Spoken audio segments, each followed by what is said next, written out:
Shalom.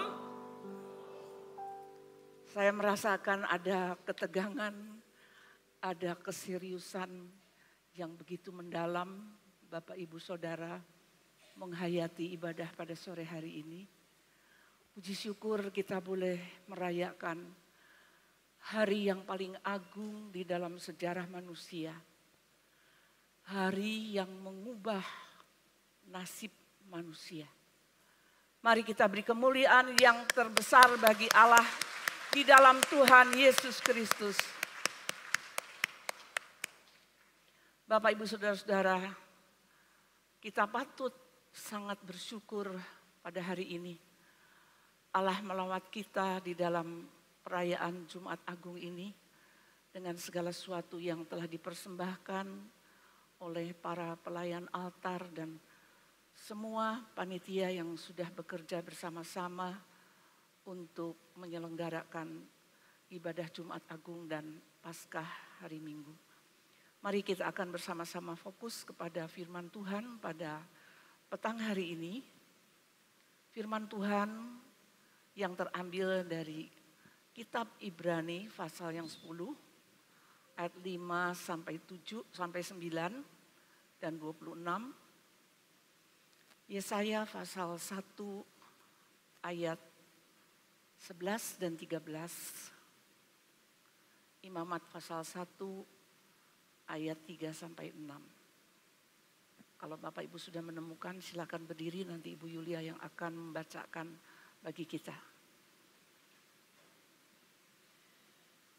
Kitab Ibrani pasal yang ke-10 ayat 5 sampai 9. Demikian bunyi firman Tuhan.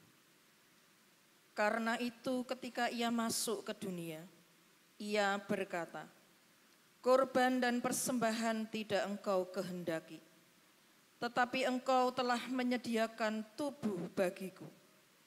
Kepada korban bakaran dan korban penghapus dosa, engkau tidak berkenan.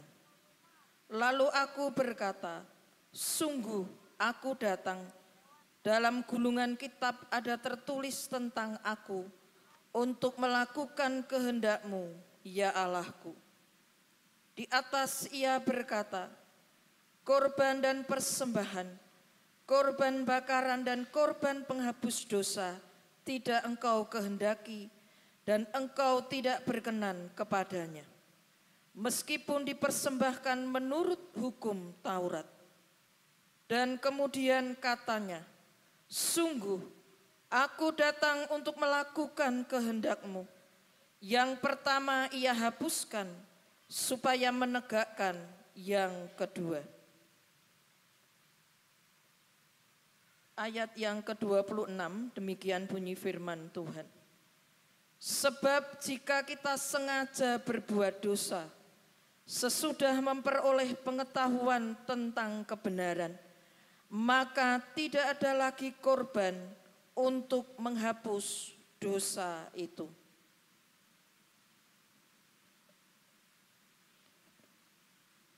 Kitab Yesaya pasal yang pertama ayat yang ke-11 dan 13, demikian bunyi firman Tuhan. Untuk apa itu korbanmu yang banyak-banyak, firman Tuhan. Aku sudah jemu akan korban-korban bakaran berupa domba jantan, dan akan lemak dari anak lembu gemukan, darah lembu jantan dan domba-domba, dan kambing jantan tidak kusukai. Ayat 13. Jangan lagi membawa persembahanmu yang tidak sungguh, sebab baunya adalah kejijikan bagiku. Kalau kamu merayakan bulan baru dan Sabat atau mengadakan pertemuan-pertemuan, aku tidak tahan melihatnya, karena perayaanmu itu penuh kejahatan.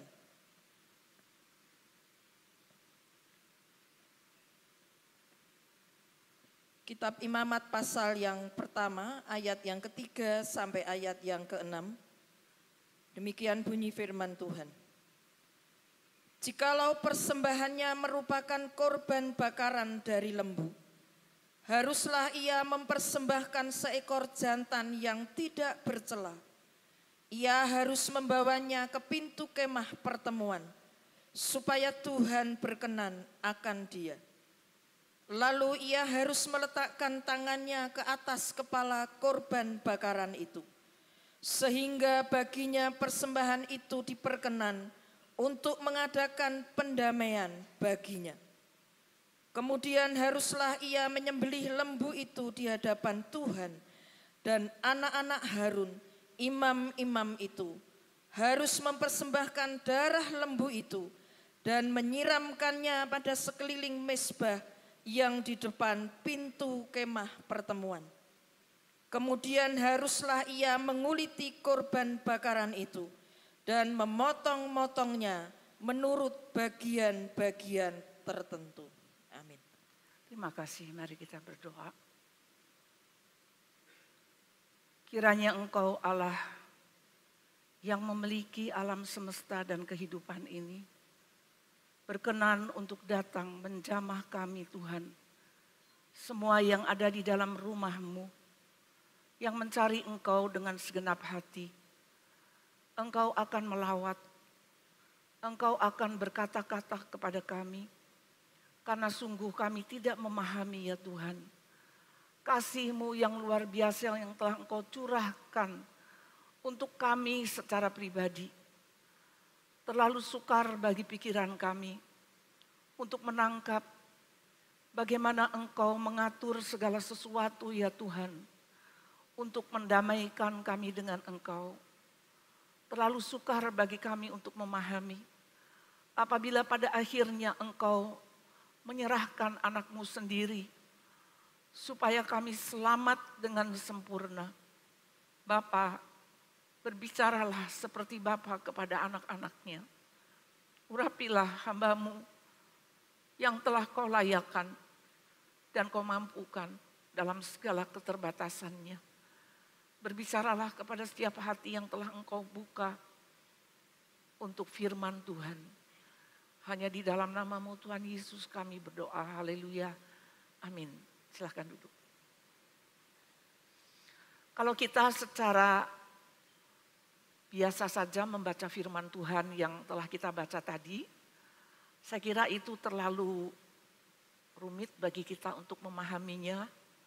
Bagaimana Tuhan yang awalnya mengatur cara orang Israel untuk mempersembahkan kurban di dalam kitab imamat itu dengan begitu rigid, dengan begitu strict dan kaku. Tetapi kemudian di dalam kitab Yesaya dikatakan, untuk apa kurban yang banyak-banyak itu? Aku tidak suka lagi kepada korban-korban itu. Lembu-lembu gemukan, lemak-lemaknya. Aku tidak suka, aku tidak berkenan. Aku jemu.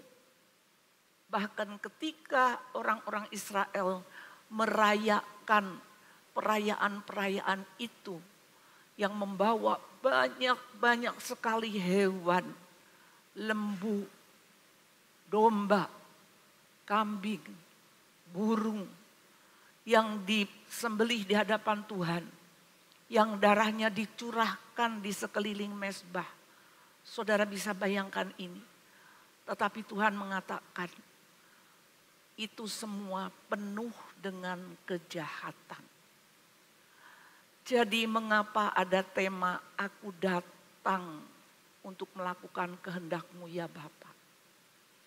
Saya gambarkan dengan sebuah ilustrasi Bapak Ibu untuk bisa membuka pengertian kita apa yang menyebabkan dari awal demikian diatur sampai begitu detail.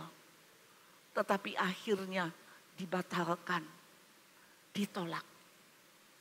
Kalau Bapak Ibu sakit, pergi ke dokter, kemudian dokter menanyakan apa sakitnya, apa keluhannya, saudara menyampaikan apa yang saudara rasakan.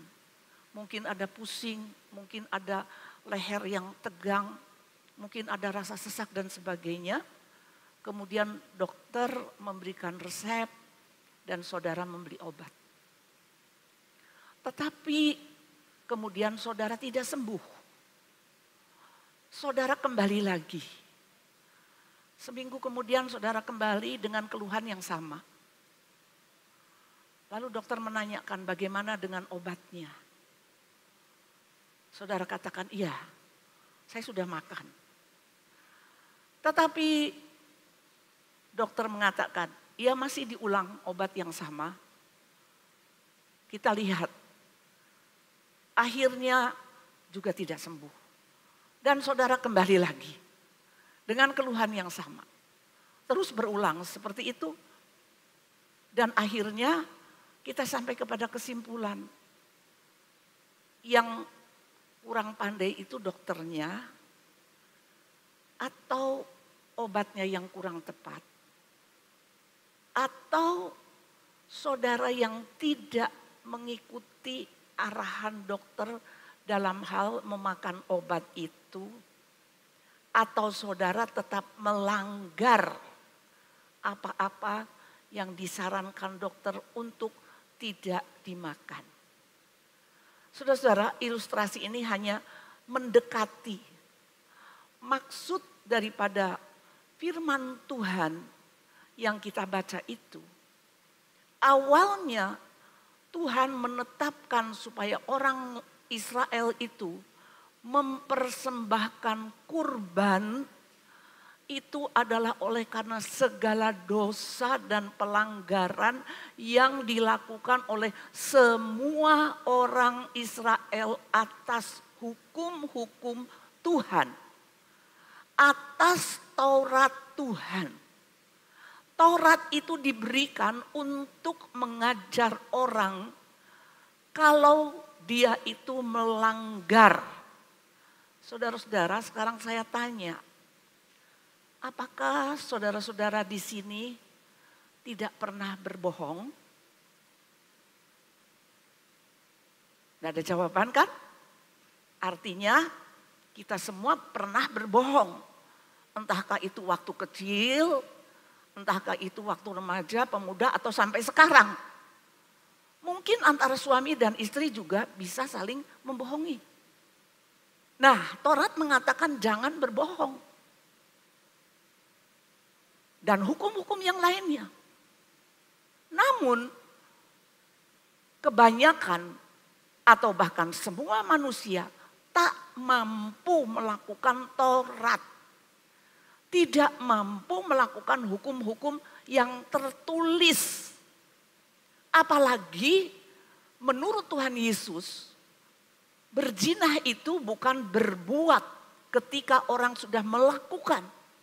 Tetapi ketika dia baru melihat seorang wanita dan bergerak syahwatnya, wanitanya di mana? Di seberang jalan sana, wanita di tetangga, kemudian ada seorang laki-laki melihat dan wow, aduhai, seksinya, moleknya itu sudah berzina kata Tuhan Yesus. Lebih sulit lagi bukan? Jadi manusia itu jangan bilang saya ini orang baik-baik saja. Saya ini tidak pernah merugikan orang lain. Saya ini suka menolong orang lain. Apa dosa saya? Saya rasa kok tidak perlu Tuhan Yesus sampai begitu menderita. Karena saya ini selama hidup dididik untuk berbuat baik saja. Bapak, Ibu, Saudara yang dikasihi Tuhan. Kurban yang diatur oleh Tuhan sendiri kepada para imam, yaitu Musa, Harun dan anak-anaknya, imam besar, imam kepala itu adalah untuk melakukan pendamaian atas dosa apa saja yang diperbuat oleh orang Israel. Yang dibawa oleh imam setahun sekali untuk seluruh umat. Yang dilakukan oleh pribadi demi pribadi setiap hari, Bapak, Ibu, dan saudara-saudara. Yang penting ada sapi. Yang penting ada domba, ada kambing, minimal burung tekukur atau pie anak dara. Anak burung dara.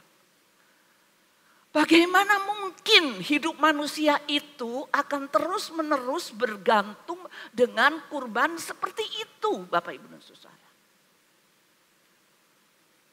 Di dalam kitab Imamat, saya tanya pada ChatGPT, Saudara, berapa kali kata harus di dalam kitab Imamat?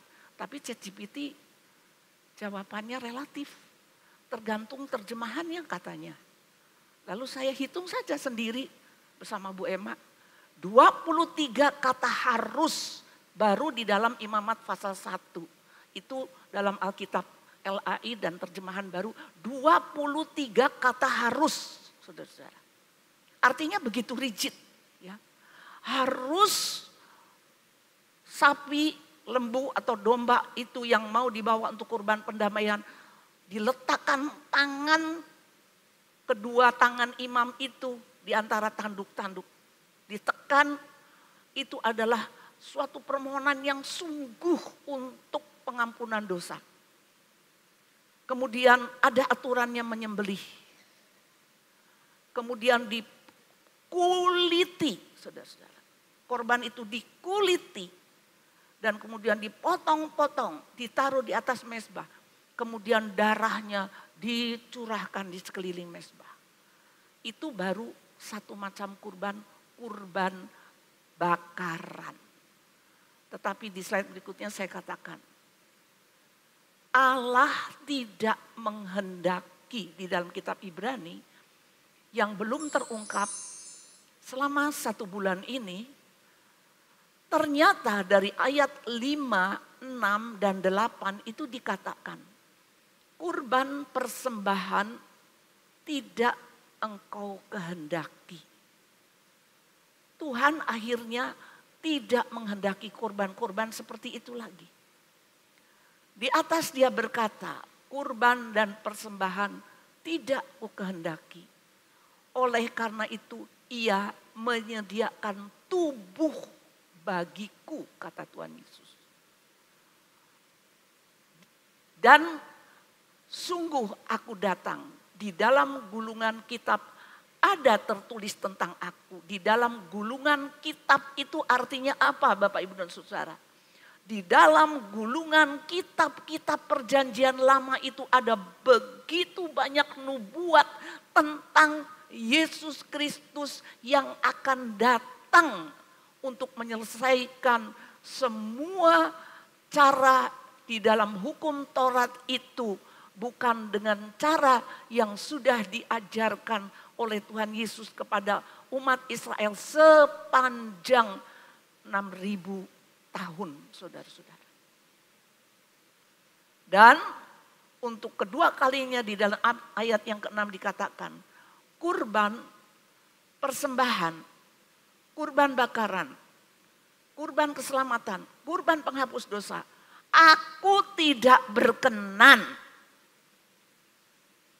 Karena itu aku datang, ya Allah, untuk melakukan kehendak-Mu.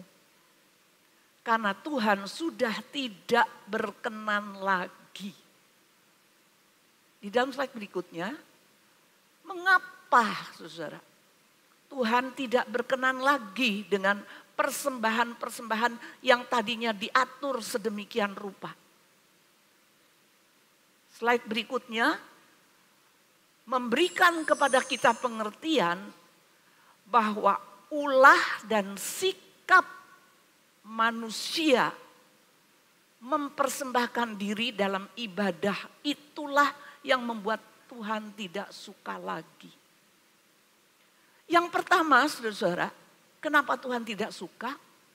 Karena upacara-upacara yang semacam itu imam sudah melakukan dengan sedemikian tertib, taat, persis seperti yang diatur, saudara-saudara. Imam itu kalau sedang mempersembahkan kurban tidak pernah bisa duduk, saudara-saudara. Apalagi kalau imam mempersembahkan saat perayaan-perayaan besar yang kurbannya itu ratusan dari umat yang mempersembahkan. Bagaimana mungkin imam kita bisa duduk, saudara-saudara? Dia harus memegang kepala kurban itu satu-satu, dipegang kepala kurban itu, ditekan. Kemudian dia menyembelih sapi, ada domba, ada kambing, ada burung. Mempersembahkan semua persembahan orang Israel itu. Akhirnya menjadi sebuah rutinitas belaka. Itu bisa terjadi dalam hidup manusia. Kalau segala sesuatu sudah dilakukan secara berulang terus, maka itu menjadi rutinitas. Ya sudah, namanya manusia berdosa, bagaimana menghindari dosa? Bagaimana saya bisa berhenti daripada melakukan hal-hal yang najis? Maaf, orang yang baru bersenggama saja, keesokan harinya harus mempersembahkan kurban. Karena apa? Mengeluarkan lelehan. Coba saudara bayangkan. Seorang wanita baru melahirkan 40 hari lepas nifas, dia harus mempersembahkan kurban. Akhirnya semua itu menjadi rutinitas dan berpikir, selama masih ada hewan, kita bisa mempersembahkan, aman, selamat. Itu alasan pertama bahwa hati manusia itu bisa menjadi tawar, hati kita ini bisa menjadi kering ketika kita beribadah dan kita sudah lama menjadi orang percaya, sudah berpuluhan tahun menjadi orang Kristen, bahkan mungkin dari nenek-nenek moyangnya sudah diajarkan. Dan kita sudah Kristen tradisi seperti itu, merayakan Natal, merayakan Paskah, Jumat Agung, ya seperti itu. Itu menjadi sebuah rutinitas. Tetapi yang kedua juga Bapak, Ibu dan Saudara, ada motif yang lain. Orang-orang kaya membawa dengan bangga sapi-sapi gemukan yang mereka bawa, sapi-sapi tambun, untuk dipersembahkan kepada Tuhan karena mereka kaya. Dan mereka merasa yakin dengan persembahan ini akan terjadi pengampunan dari Tuhan yang lebih memperkenan hati Tuhan. Namun ada motivasi yang lain di dalam hati mereka. Siapa yang tahu Bapak, Ibu dan Saudara? Itu bisa menjadi motivasi yang kedua. Tetapi yang ketiga Bapak, Ibu dan Saudara, seperti apa yang saya katakan di awal ilustrasi tadi, di mana salahnya kalau orang berulang lagi ke dokter, diberi obat yang sama, tidak sembuh. Masalahnya di mana, saudara-saudara? Meremehkan ibadah, korban, pelayanan, diremehkan. Saya kebetulan lihat video short, ada yang mengatakan begini, guys, aku orang yang suka santan, aku orang yang suka yang krenyes-krenyes. Kalau aku mau makan yang krenyes-krenyes, aku makan bawang putih dulu. Bawang putih panggang itu enak guys. Aku makan obat dulu sebelum aku makan yang krenyes-krenyes dan yang lemak-lemak. Artinya apa saudara-saudara? Ada obat kan? Ada juga orang yang berkata, buat apa aku beli obat mahal-mahal kalau aku harus makan mengekang diri? Kan sudah ada obat. Ya sudah, aku makan obat, aku makan bebas. Jadi siapa yang salah di sini? Dokter, obat, atau yang makan obat dan melanggar semua apa yang disarankan dokter. Sehingga dia harus berulang-ulang dengan sia-sia.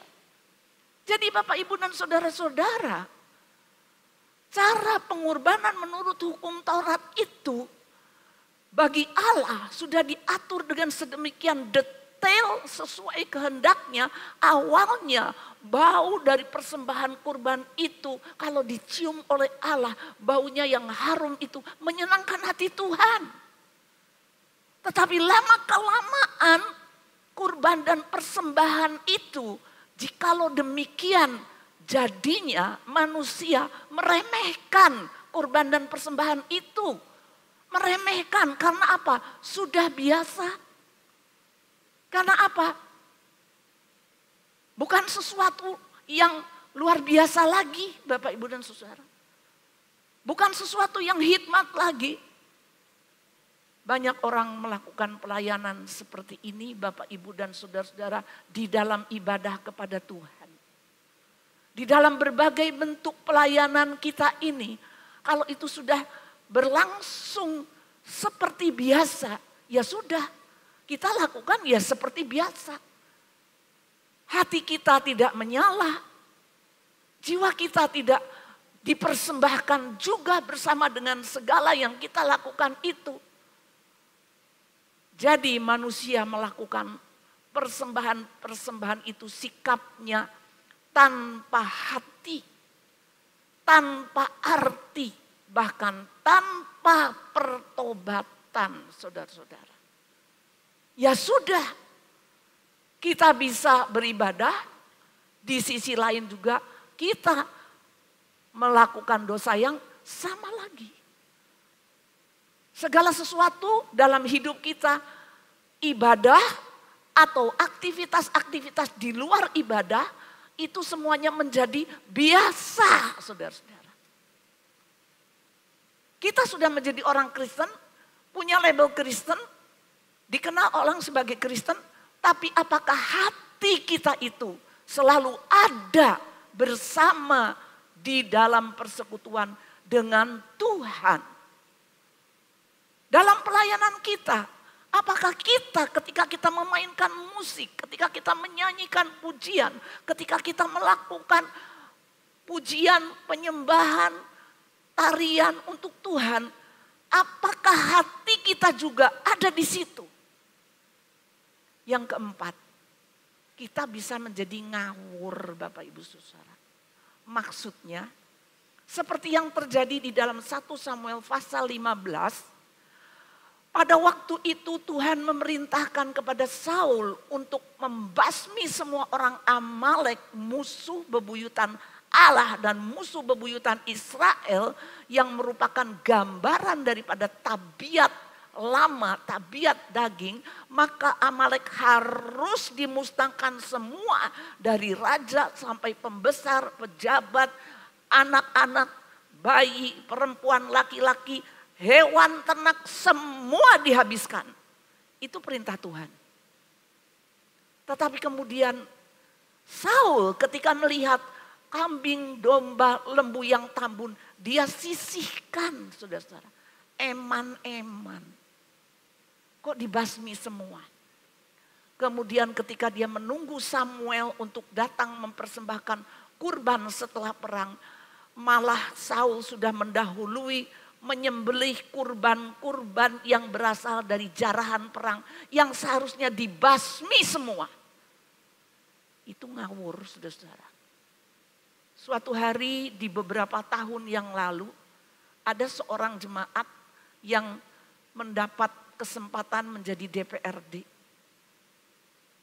Dia entah menjadi DPRD dalam komisi berapa, kemudian ada hal-hal yang membuat tidak sejahtera dari apa yang telah dilakukannya di dalam kedudukannya. Ia mempersembahkan sebuah motor terbaru pada waktu itu dengan harga yang cukup tinggi untuk pelayanan. Tapi pada waktu itu Pak Surya merasa tidak damai sejahtera.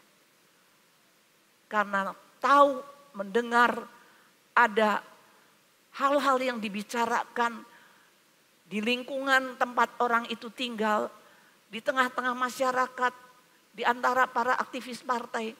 Maka kami mengembalikan motor itu dan orang itu tersinggung. Itu semacam apa yang dilakukan Saul, Bapak Ibu Saudara. Jadi apakah persembahan-persembahan kita kepada Tuhan pada saat-saat seperti ini, Bapak Ibu dan Saudara?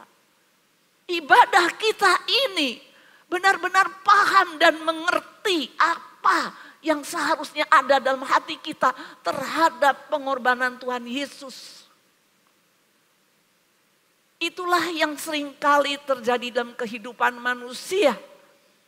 Bahwa semakin lama ibadah kita semakin tawar. Bahwa semakin lama kita memuji hanya dengan mulut, tidak dengan hati. Bahwa kita melakukan aktivitas hanya karena kita dijadwalkan, hanya karena kita punya suara yang baik, hanya kita memang juga punya hobi untuk main musik, dan seterusnya Bapak Ibu dan Saudara. Demikian pula terjadinya dengan orang-orang Israel. Bagaimana Tuhan sudah mengatur dengan begitu rupa di dalam setiap kitab imamat yang kurang menarik bagi orang Kristen. Karena apa? Kata harus. Itu terus ada di dalam setiap pasal. Dan kalau satu kata harus itu tidak dilakukan, dilenyapkan, saudara-saudara. Betapa kerasnya peraturan itu. Tetapi bagi kita yang memiliki daging yang cenderung kepada dosa itu sulit untuk menaklukkan diri kepada hukum Taurat. Oleh karena itu saudara-saudara, alasan mengapa aku datang untuk melakukan kehendak-Mu ya Bapa adalah karena Allah sudah tidak berkenan lagi dengan korban yang semacam itu yang dilakukan berulang. Semakin tawar, semakin dingin, semakin rutin, semakin padam, dan semakin ngawur Bapak Ibu Saudara. Seorang Romo suatu saat dia duduk di tengah-tengah jemaat karena tidak bertugas. Kemudian ada nampan persembahan ya di gereja teman kita. Kalau persembahan tidak di kantong tapi di nampan. Kemudian ada seorang suami taruh 100.000 Bapak Ibu. Disenggol oleh istrinya. Okean. Cipung meneh.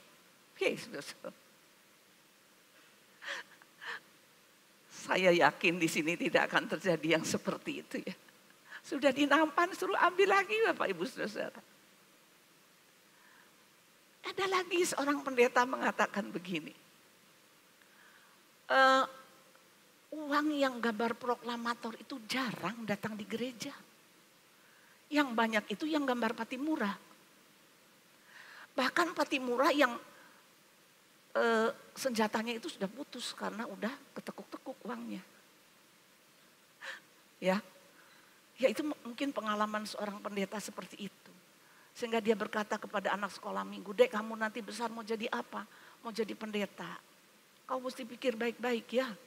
Soalnya yang masuk di kantong persembahan itu cuma Patimura saja." Itu ibu-ibu, bapak-bapak. Ya. Jadi bagaimana sikap kita ini? Bagaimana kita ini akan bisa berdamai dengan Tuhan? Bagaimana kita ini akan bisa punya hubungan yang baik dengan Tuhan? Bagaimana kita ini bisa merasakan Tuhan itu kasih? Seperti apa? Tuhan yang mengatur persembahan seperti itu. Tuhan yang tidak suka juga. Itu karena apa? Karena kita. Oleh karena itu hal yang kedua yang belum terungkap di dalam firman Tuhan tema sepanjang bulan ini yaitu Ia menyediakan tubuh bagiku. Dalam slide selanjutnya. Ia menyediakan tubuh bagiku, saudara-saudara. Jadi Yesus itu Allah Bapa, Allah Putra, Roh Kudus yang tadinya di dalam surga itu juga adalah roh adanya. Allah Bapa, Allah Putra, Roh Kudus itu bekerja bersama-sama ketika menciptakan alam semesta itu. Tetapi karena manusia itu jatuh dalam dosa, manusia itu melanggar perintah yang only one. Perintah yang hanya mengatakan jangan makan buah pengetahuan baik dan jahat ini. Tapi satu kebun ini, segala macam buah boleh kamu makan. Kalau ada duren, gak ada pantangan waktu itu saudara. Makan semua duren. Dan dijamin tidak diare saudara. Dijamin tidak darah tinggi. Kalau ada mangga, makan sepuasnya. Tapi yang satu ini jangan. Jadi the only one law, cuma satu-satunya hukum manusia tak sanggup melakukannya, mentaatinya. Karena itu, kata Tuhan Yesus, Ia menyediakan tubuh bagiku. Supaya apa? Di dalam waktu yang singkat, kata surat Ibrani pasal 9 ayat yang ke-7. Dalam waktu yang singkat ia lebih rendah dari malaikat supaya dia punya tubuh, saudara-saudara, tubuh yang sama seperti kita ini, tubuh, darah, daging, tulang, syaraf, otot dan sebagainya. Dilahirkan dalam bentuk bayi, tubuh yang sama seperti kita, kata kitab Filipi. Supaya dia bisa menjadi besar dan pada waktunya nanti untuk dipersembahkan. Kita lihat satu slide ini, saudara-saudara, di sini ada sebuah pertanyaan, saudara perhatikan dari seorang wanita, saudara seberang kita yang menanyakan sesuatu pertanyaan yang lugu-lugas dan logis. Ya, coba saudara dengarkan. Jadi Yesus dihukum gara-gara melanggar pandangan teologis orang itu. Dan Yesus nggak ngebela diri ya? Waktu itu dia nggak berusaha kabur atau gimana nggak sih? Justru dia sendiri yang menyatakan bahwa dia akan diserahkan, diadili, dan akan mati. Karena dia menggenapkan apa yang menjadi nubuat mesianik. Nubuat mesianik itu adalah nubuat yang diberikan kepada bangsa Yahudi sebelum Yesus yang mengarah kepada seorang Mesias. Mesias itu apa? Pembebas. Nah, pembebas yang dipahami oleh orang-orang Yahudi pada hari itu banyak tuh. Salah satunya adalah yang paling dominan pembebas politik. Yang tadi mungkin kamu mau elaborasi itu. Pembebas politik. Jadi mereka yang memperjuangkan kemerdekaan bangsa Yahudi, membebaskan bangsa Yahudi menjadi bangsa yang merdeka gitu ya, bangsa pilihan Allah gitu kan.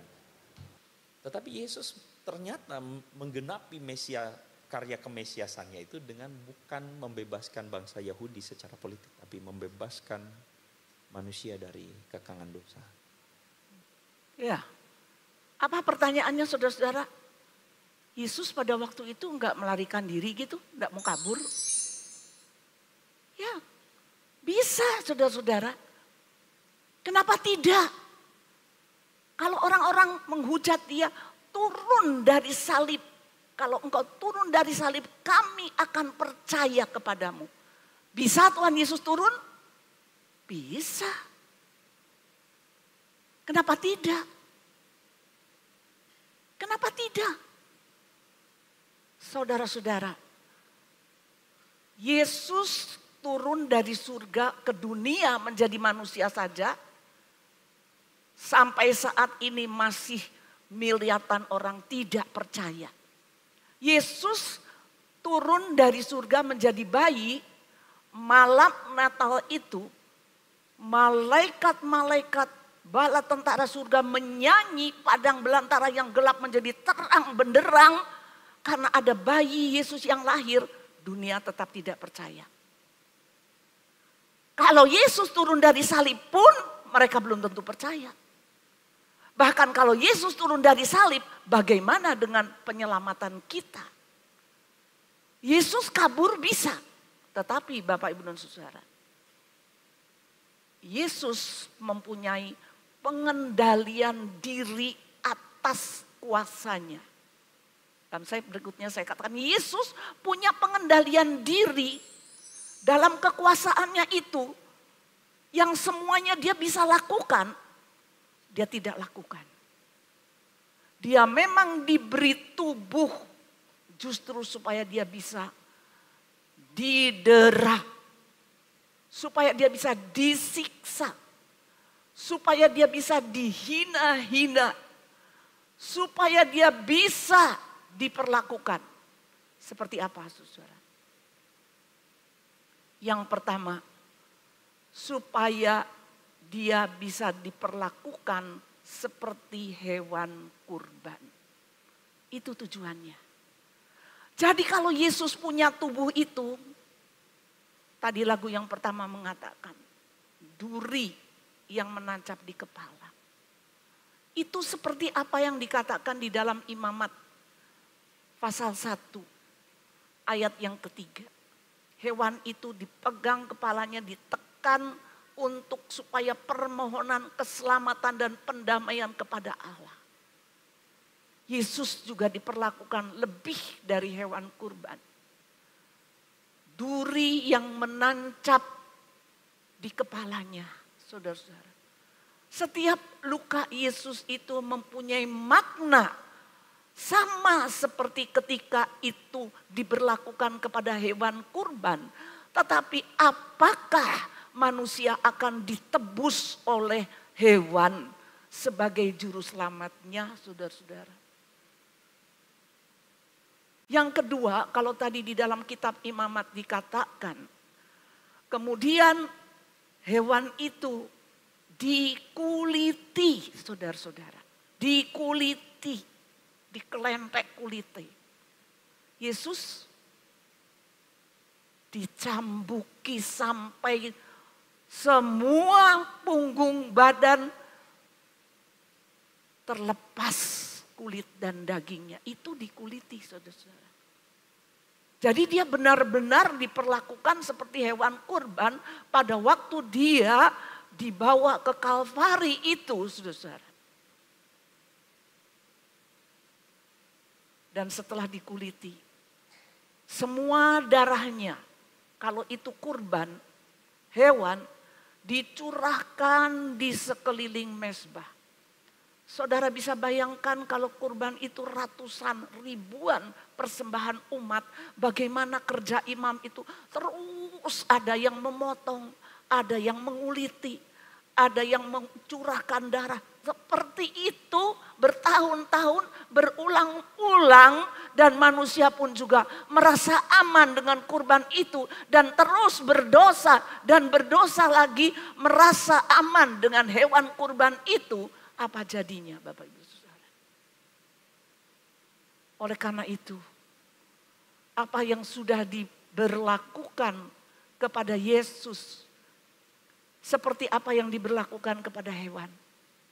Bagaimana kepalanya ditancap oleh duri yang tajam. Supaya manusia tahu bahwa pikiran manusia itu jahat. Bahwa pikiran manusia itu bisa mendua. Bahwa pikiran manusia itu bisa berjinah secara rohani. Beribadah secara Kristen. Datang mempersembahkan. Tetapi beribadah juga kepada Allah lain. Allah di zaman modern ini. Ada yang lebih nomor satu daripada Tuhan. Saudara, kalau nanti setelah ibadah ini, saudara pulang, ternyata HP saudara ketinggalan di tempat duduk. Saudara panik tidak? Jujur, panik enggak? Panik. Aduh, HP-ku. Piye iki padahal gentes tuku. Langsung saudara telepon Pak Gun. Pak Gun, tolong carikan HP saya. Di mana Bu? Pokoknya seluruh bangku lah dicari. Ya Pak ya. Terus nanti Pak Gun, kok enggak ada ya Bu? Aduh piye? Langsung kita kembali. Macet, menggerutu, ngomel. Aduh. Sampai di sini tidak ada. Saudara-saudara. Tapi kalau Alkitab kita ketinggalan gimana? Yo sesok. Ini fakta, saudara-saudara. Jadi Bapak Ibu dan saudara-saudara. Yesus Kristus itu telah diperlakukan seperti itu. Yang pertama, untuk pikiran yang jahat. Yang kedua, kalau dia dikuliti, untuk melepaskan kedagingan kita ini, Bapak Ibu Saudara. Kita ini punya tabiat daging yang selalu cenderung dosa. Selalu cenderung mengajak kita berdosa. Itu harus ditanggalkan. Dan yang ketiga, darahnya itu yang bisa menguduskan dosa kita. Tidak ada cara lain kecuali darah Yesus. Kalau kita minta ampun, kalau kita sadar akan dosa kita. Kalau tahu kita ini jahat, kita ini ngawur, kita ini benar-benar tidak paham akan kasih Kristus, mari kita mohon ampun. Yesus siap mengampuni kita. Yesus telah mengorbankan segalanya buat kita dan darahnya tercurah untuk menguduskan dan mengampuni dosa kita. Oleh karena itu Bapak, Ibu dan saudara-saudara, jangan kita menjadi Kristen yang percuma. Bahwa hidup ini tidak selamanya tetap ada seperti yang kita adakan sekarang. Bukan kita yang mengadakan hidup ini, tetapi Yesus yang membuat kita hidup ada. Bisa menjadi seperti sekarang ini karena anugerahnya. Bisa menikmati segala yang baik dalam hidup ini karena anugerahnya. Oleh karena itu, marilah kita membawa diri kita untuk mengenal kasih-Nya yang memberikan kepada kita bukan keselamatan yang harus kita lakukan sendiri berulang-ulang, tetapi yang Dia lakukan sekali untuk selama-lamanya oleh korban tubuh dan darahnya. Mari kita tundukkan kepala.